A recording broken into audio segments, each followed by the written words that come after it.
now joined by Jason Seither of Seither Seafood. We are in the midst of it, okay? If you're covering the New Orleans Saints in the fall, it's football season. In the spring, this is your time to shine.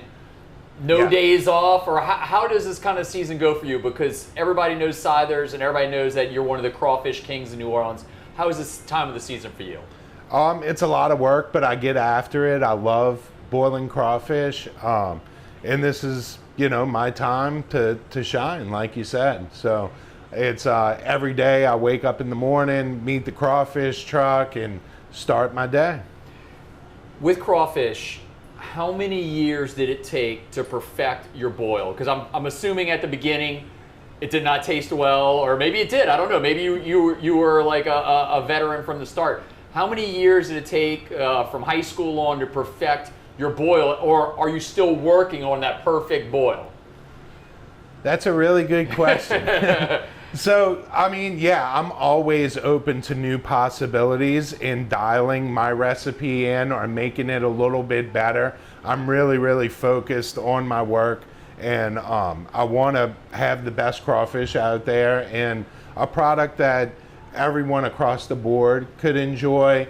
The old people, the young people, and everyone, people that like them spicy. There's a fine line between too spicy and not spicy enough, and trying to make everyone happy. So over the years, I tried to develop a recipe to make the masses happy. You put a lot of different things in your boils. Is there something that you put in the boil that you're like, you know what, that just didn't work out? Was there some frog legs, or what was something that just it just didn't carry, and you thought it was gonna be a hit, and it just didn't work? Well, I gained a lot of popularity years ago boiling for the Maple Leaf Bar on Oak Street. And when I was on Oak Street, we experimented with all kinds of different ingredients. We put all kinds of different proteins in the boils. We were having fun with it and being real creative. So most things work out pretty good, but there are a few things that don't. Is there one in particular that you remember, you're like, dude, that did not work at all? People try to put chicken legs and stuff like that into the boil, and frog legs are actually not bad. I mean, it all pretty much will take on the flavor of the boil, but it will change the boil a little bit. It'll change the flavor of the boil, if that makes sense to you. If you put 50 pounds of andouille into a pot, it's going to change the flavor of anything, 2004, the birth of Seither Seafood here in Harahan. What went into the decision? Was your dream to own your own restaurant? What went into the decision to come here? Yeah, I love to cook. I was in the restaurant business for a while, and I love the restaurant business. I loved boiling crawfish. I was the guy that always boiled crawfish in their backyard, and I kind of transcended that backyard style into the restaurant too, to where, I like to put garlic and onions and potatoes and everything into the boil like you would backyard style. So that was one of the things that I wanted to bring to the table that wasn't out there. I wanted to bring that backyard feel to the public, and that's kind of what I'm trying to do over here. Was it a success from the start in 04, or were some very nervous times for you and your wife Tara, or how did that go at the beginning? It's been a crazy journey, 20-something years. There's been plenty of ups and downs throughout my career. In the beginning, no, it didn't work. My wife used to stand on the corner with a sign that said hot boiled crawfish back in the day to try to get people in. And now on Friday nights, they line up to get in here. So we've been blessed throughout the years. It's been good. And you worked at many restaurants before you opened your own. You also were a car salesman. How were you at selling a car? Oh, I love selling cars. I did good at selling cars. I was very good at selling cars, but it just wasn't who I was. I felt I loved cooking more, and I wanted to be my own boss. I wanted to have my own place. So that's where the idea kind of sparked up of, hey, let's open up my own crawfish spot. I passed by this place right after me and Tara got married, and it was for rent.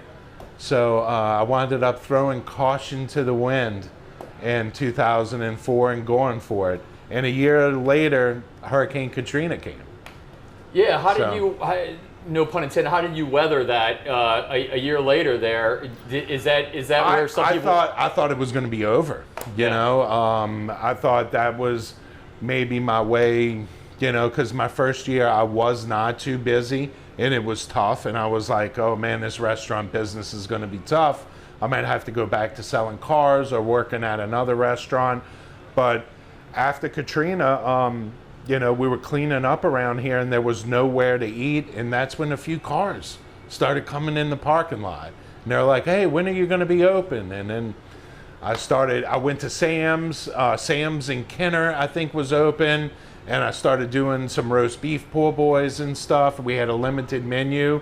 And, you know, a lot of people from the neighborhood I met during that time, they started coming into the restaurant. So, I mean, in a way, I guess Hurricane Katrina was good for us, you know? So Hurricane Katrina affected the city and it obviously affected your business. COVID hit. Did any of the things you learned in Katrina help you with COVID? Because it's another crazy situation and you're having to adapt to a totally different set of rules. Yeah, both like Katrina and COVID both helped me grow in a few different ways, because during COVID, there was no eating inside of the restaurant. They said everything has to be outside. That's when we converted all outside into an outdoor dining area and started doing live music. So that helped us grow too. Even, you know, out of that tragedy, some good stuff happened. So the Maple Leaf, you're doing Sunday night boils there. Yeah. Then also you have Po' Boy Fest. What was the time that all of a sudden Seither started to hit its stride, where people around the city were like, hey, we know where it is, it's in Harahan. What was it? Was it the boils? Was it Po' Boy Fest? What happened for you? I think it's a combination of a lot of different those things, you know? I don't think there's one specific moment, like diners, drive-ins, and dives helped. You know, the Po' Boy Fest helped put us on the map. Doing the boils at Maple Leaf helped us put us on the map. Right now, boiling at Zappardo's is helping us. I mean, there's a lot of different things that helped us along the way, you know? Now, you're in Harahan. Has anybody ever said, oh, you need to be much bigger and all this stuff? If you got that question, and what is your response? Because you got a pretty good thing here. You got like a little nestled area here in Harahan. Yeah, I mean, I'm always open up to new possibilities. If the right opportunity came in front of me, I might take it. But I mean, right now I'm just kind of enjoying the ride, doing my thing, and seeing what happens. When crawfish season ends, can you tell the effects at this place? Or, you know, I guess you're selling crabs and shrimp. Do the bottom line take a little hit once crawfish season's over with? Big time, yeah. Crawfish season is my best season, from, you know, February, from Mardi Gras all the way to Memorial Day. We're rocking and rolling around here. But when it gets too hot, not too many people are eating outside. We still do pretty good, but we don't get as much outside business as what we do, all the people eating outside and stuff. But you know, when it's springtime and the weather's beautiful and we got crawfish, Seither's is the place to be. With Po' Boy Fest, that's when you started to like really experiment with things there. How do you come up with these ideas to put like sushi and po' boys? Like, do you have a background? How do you come up with these different concepts? That was a quest for me to win the Po' Boy Fest. All those different sandwiches that I came up with was, you know, I went to the Po' Boy Fest and I did not, people say, oh, you always win the Po' Boy Fest. That's not true. They don't know me. I've lost the Po' Boy Fest just as many times as I've won, you know? But I wanted to come up with new and creative ways, different things to put on a sandwich, like the possibilities, like a shrimp po' boy could be dressed and simple and delicious, but what can I do to make this different and creative? You know, it's playing around with different ingredients in the back of the kitchen every day, coming up with a new special, you know, just having fun. I use food as a creative outlet, as my art, you know. I probably look at an empty po' boy like a artist would look at an empty canvas. You know, I think sushi on a po' boy, it sounds crazy, but I'm like, hey, why not? Let's try it out, and it's great. You know, we sell a lot of them, and it's a po' boy fest winner. So. You talked about Guy Fieri. He came in here. How big was that for the restaurant to have an icon like him come in here? The shows are on television, and how was it just to meet him? He's got I mean, you have a great personality. He's got a huge, larger-than-life personality also. I thought it was awesome. Yeah. You know, it was probably one of the coolest. I couldn't really believe it when it happened because I was a big fan of diners, drive-ins, and dives, and I'd watch diners, drive-ins, and dives, and there was all these little restaurants like mine on diners, drive-ins, and dives, and I'd tell myself, man, it would be really cool if I was on this show one day. And when it all happened, it was just like, I couldn't believe it was happening. You know, it was a really awesome thing, and I'm very grateful for that opportunity because now we have people from all over the country come to Seithers. We have a map in there with, you know, it's crazy to look at, to see. We've had people from Alaska come here, Hawaii, tons of people from California, New York, you know, and I'm sure, you know, Guy Fieri and Diners, Drive-Ins, and Dives and the Food Network probably had something to do with that, you know, yeah, very, very grateful for that opportunity, you know. With po' boys, it all starts with the bread. You talked about the bread. Have you gone through a lot of iterations of what bread to use? Because in this town, people get very picky about bread. And how long did it take you to kind of figure out that formula of using the right bread? Yeah, I mean, the bread does make a difference, and different po' boys taste better on different bread. Okay. You know, I mean, you know, Leidenheimer with a roast beef po' boy is hard to beat, you know, but I'd rather, you know, or a creative po' boy might be good on a dong fong bread, you know what I mean? A traditional po' boy might be great on Zappardo's French bread, you know? So I've used a lot of different po' boy breads through the years, and right now I'm using Zappardo's because I'm working over there every day boiling crawfish, so it's just convenient and it works real good for us, and it makes a great sandwich.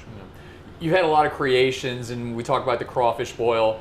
Is there one thing on the menu that you made that is still on the menu that you're most proud of because it kind of was out of left field and it was a little different and no one else thought of that and it's not in any other restaurant in the city of New Orleans? Is there one that stands out?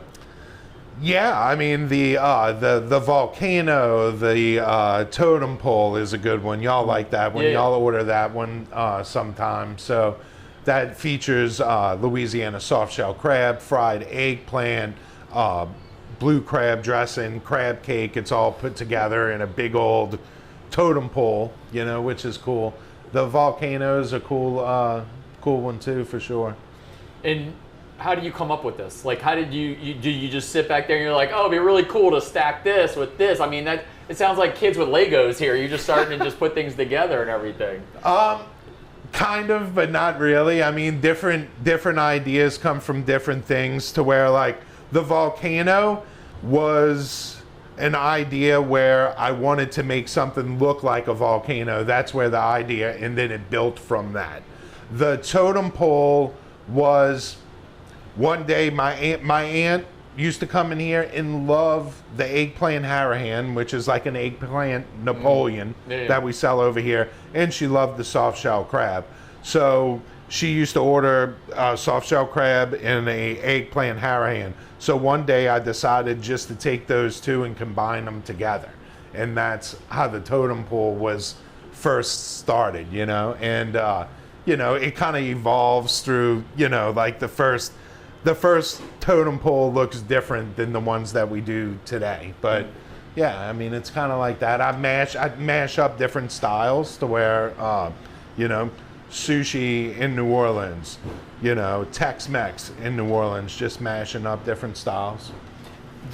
Doing these different ideas, does that kind of help you go through a day? Because some of these restaurants, they just cook the same meals over and over again. It's fun. I love cooking, Garland. You know, so that keeps me. It keeps me fresh. Yeah, it does. It does.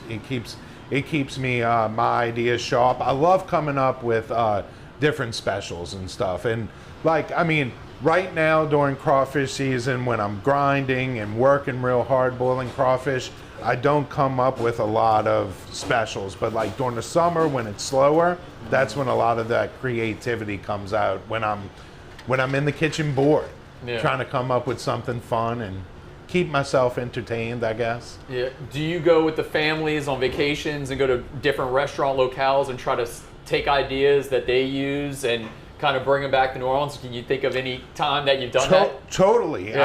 I get very, very inspired on vacation. I could tell you about a time that I was in the Bahamas, and we were eating at a little shack kind of place with just one guy and his wife, and they were cooking whole fish and whole lobsters. So that inspired me to do the whole fish over here, which I'm going to bring back during the summer, which is fun. All right. Yeah. Yeah. Who knew? Going across the globe there. Yeah. Well, I mean, I love food or whatever, so I'm definitely inspired by, you know, other chefs and other restaurants when I go see other places. Yeah. So you're in your 40s right now. Do you see yourself in my last year in my 40s? All right, last year in your 40s. So do you see yourself like at 70 years old, still like stewing over a boiling pot and like, you know, hanging out, like doing this in restaurants? Are you like a restaurant lifer? This is it? I'm not sure. I'm not sure. I would have to say that I love boiling crawfish so much that I'll probably boil crawfish until the day I die. I do love cooking. Yeah. You know? I mean, now in a professional setting, I mean, I don't know. We'll see what happens. So there's always a critic in a restaurant.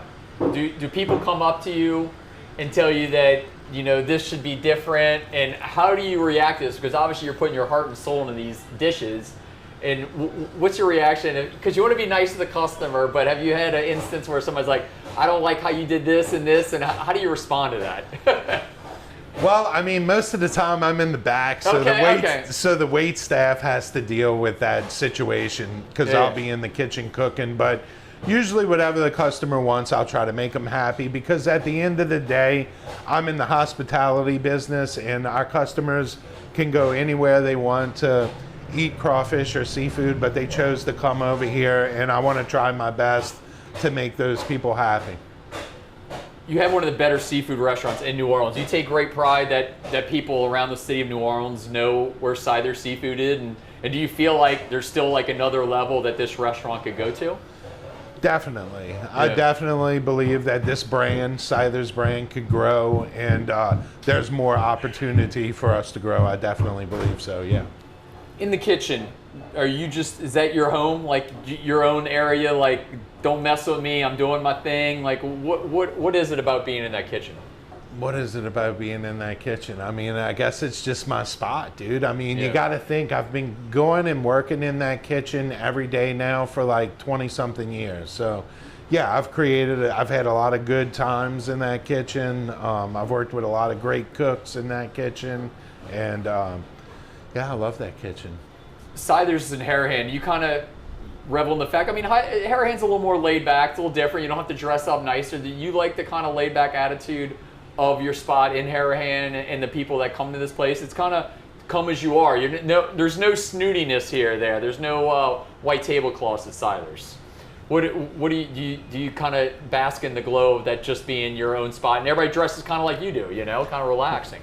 Yeah, I mean, I want people to be comfortable when they eat here. I want it to be, you know, a spot where, you know, you can come as you are. And, you know, when you're cracking crabs and eating crawfish, you don't want to be dressed up in a suit, you know? You want to come in your flip-flops and listen to some, you know, blues music or something, you know? Do you do a boiled crab is as good as you do crawfish, or are you still working on your boiling crab capabilities? No, I think my crabs are pretty good. I love crabs, but there's something about crawfish that New Orleans people just love. Yeah. You know, they can't get enough of crawfish season. People love crawfish in New Orleans. It's our culture. It's part of our culture and our heritage. Crawfish is, like I said, our best season.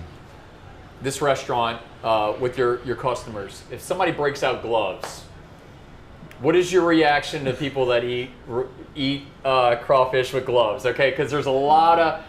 On another episode, I asked two Tulane football players. They had no problem with the glove thing. So you are a crawfish man here. What's your reaction when somebody breaks out the gloves and they're eating crawfish? I have no problem however they want to eat it. I mean, if you sit down at a crawfish boil and watch different people eat them, everybody kind of eats them different. Some people, peel them a certain way. Some people just suck the heads and suck the tails right out. Some people peel them and dip them in sauce.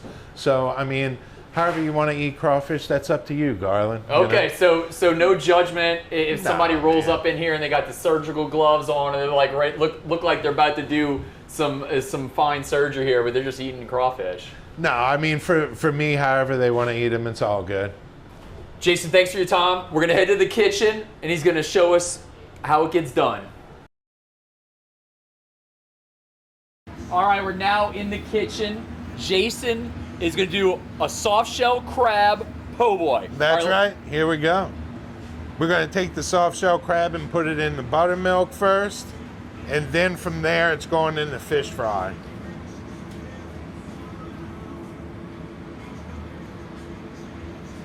We're going to take this crab.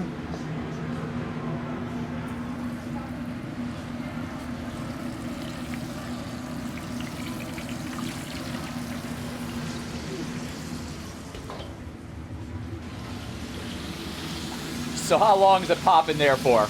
Watch out. So just going to kind of eye it up, but it's going to get a few minutes on each side, and we're going to have to flip it too. And it's one of, it's really fun to cook because you're cooking the whole crab, and it looks really cool too while it's frying up with all the claws and everything. It's really pretty awesome if you think about it, a soft shell crab, because you're eating the actual shell and all, but because it's soft and we're battering the shell and cooking it, it's it all works together. And this is one of your more popular dishes on the menu. I mean, everybody loves soft shell crab, huh? It's a Louisiana delicacy. Yeah, and it's year round. Is it year round? Yeah, we could get them year round, but really, they're like when it gets cold, we only get them fresh year round, but sometimes we have frozen ones. Okay. But right now, we're getting them in fresh. Okay. So it's a good time for them to get them right now. So you said 2 minutes on each side? So a few minutes. Okay. Yeah. We're going to put it a few minutes on each side, like see them right here. Woo!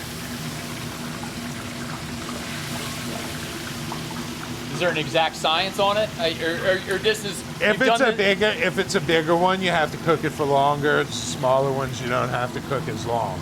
Okay. Now, did you burn a few of these at the start when you first started doing this, or Oh what? yeah, without a doubt. Yeah, I mean not burned, but I mean, of course I've messed up some soft shell crabs before in my 20-something years. But after working here for 25 years, we kind of perfected how to fry a soft shell crab. And they're so cool. It's so awesome to put on top of pastas. It's such a cool looking item, It's a great looking product. Kind of dunk it under if you want. You're eating the whole thing. And that's how the crab gets bigger. When it molts, it comes out of a smaller shell, and when it comes out of soft shell, it's almost like twice as big. So that's how they grow. It's almost perfect. All right, and then we're gonna take it to the po' boy bread over here. Yeah. All right, here it goes. All right.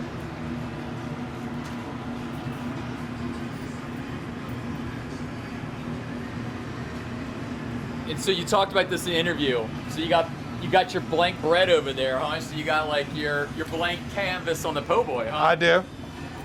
Can you actually put a special request in? Yeah, sure. I mean, we're gonna make whatever you want, No, but I'm saying if I'm Joe customer, I'm rolling in here and I'm like, hey, I want a soft shell crab po' boy, and I want this exact stuff on it. Could you facilitate it possibly? Totally. Like Gabby will come in and she'll say, I got a soft shell crab po' boy, and they only want mayonnaise, lettuce, and hot sauce. So we'll do whatever the customer wants, Okay. But usually what we'll do is they come dressed. Yeah. And in New Orleans, a dressed poor boy is what? First, we're going to start off with the blue plate mayo. Okay. And what comes after that? What we're going to put on there? Tomatoes. Some tomatoes, All right. you know it. Some freshly sliced, ripe tomatoes go on there. Yeah. And then we got what? A little bit of lettuce. Yeah. We use nice lettuce. We got this nice spring mix lettuce that we put on here. And then the star of the show. Oh, wait, we forgot the pickles. Pickles, right? Oh, yeah, we need pickles, come on. We need pickles. Look at this sandwich right here. Dude, that's a soft shell crab po' boy, huh? That's how you do it. That's how you do it right there, dude. Well, wait, we got to put a lemon on there, huh? All right. Oh, let's dress it up. A little bit of that. How about a little greenery for the Yeah. scenery? Yeah. There you go, dude. There you go. All right. That's how you do it. Jason Seither at Seither Seafood here in Harahan. I mean, it doesn't get any better than this, does it? Thank you, bro. That's a soft shell crab po' boy.